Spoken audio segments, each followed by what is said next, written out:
अगर आप भी चाहते हैं कि आरसीएम म्यूजिक के वीडियो सबसे पहले आप तक पहुंचे, तो लाल बटन को दबा के चैनल को सब्सक्राइब जरूर करें और साथ में बेल आइकन को दबाना ना भूलें।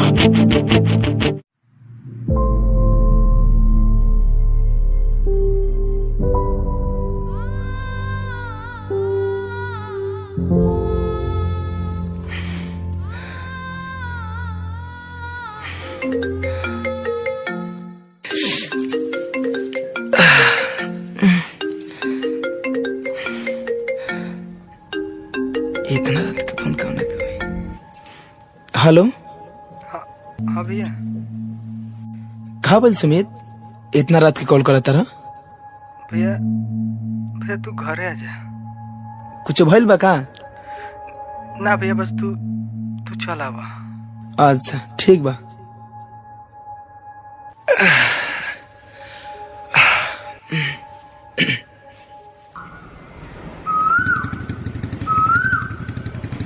अरे अरे अरे क्या रे बुधना, है ब्रेक ना ले लेती नू त चकवा के भीतर आ गई रहता सर। है कुकरन खानी दौड़त कहाँ से आवत रहे? अरे भैया तारा के देख के नू खुशी जाही ना कर पानी। ठीक बा, बाकी और सब सुनाबा। काल बा बुधन? हमार ठीक बा भैया, अपन बतावा कैसन बड़ा? अरे हमरो ठीक बा। आ तोहार काल बा रे डमोड़िया, तू अपन हाल खबर सुनाओ। ठीक बा भैया, हमहू ठीक बानी। अच्छा ही बताओ सन, हमरा घरे कुछ भइल बा का? यार सुमित कल रात के फोन कर ले रहलस, अजीब ढंग से हमरा से बतवेलस। ना ऐसन कोनो बात नहीं है भैया, सब ठीक बा। अरे डमरू, अरे कहाँ भागल जाता रे? अरे एकरा का भइल यार? अरे ही काहे भागल? पता नहीं करे का हो गया। बाकी छोरा चलो घरे चल के देख लिया जा। अच्छा ठीक बा, चल बैठ।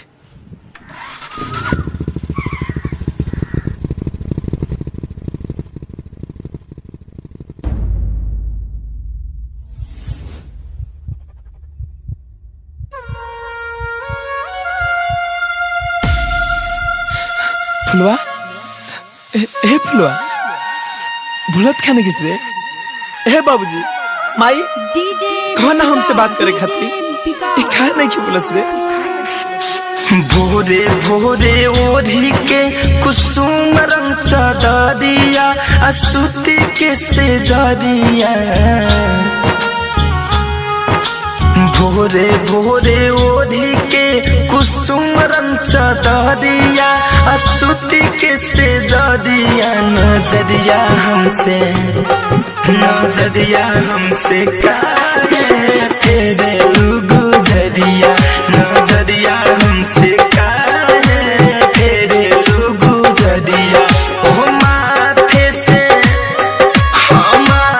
से गिरल बाटे अचरिया, हो माथे से गिरल बाटे अचरिया। नजरिया हमसे काहे तेरे गुजरिया, नजरिया हमसे काहे तेरे गुजरिया।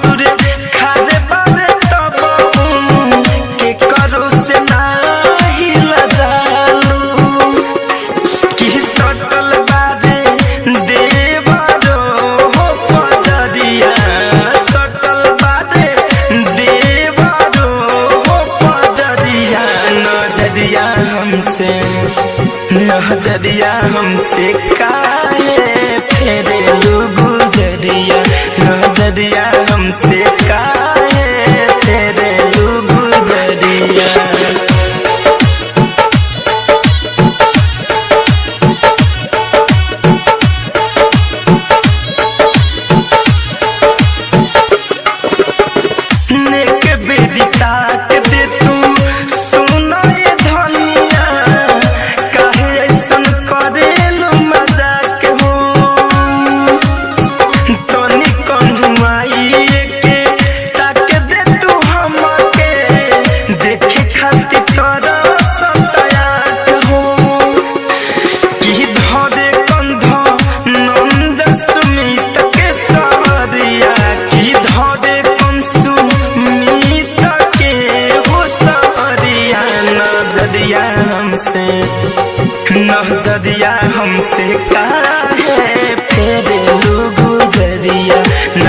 दिया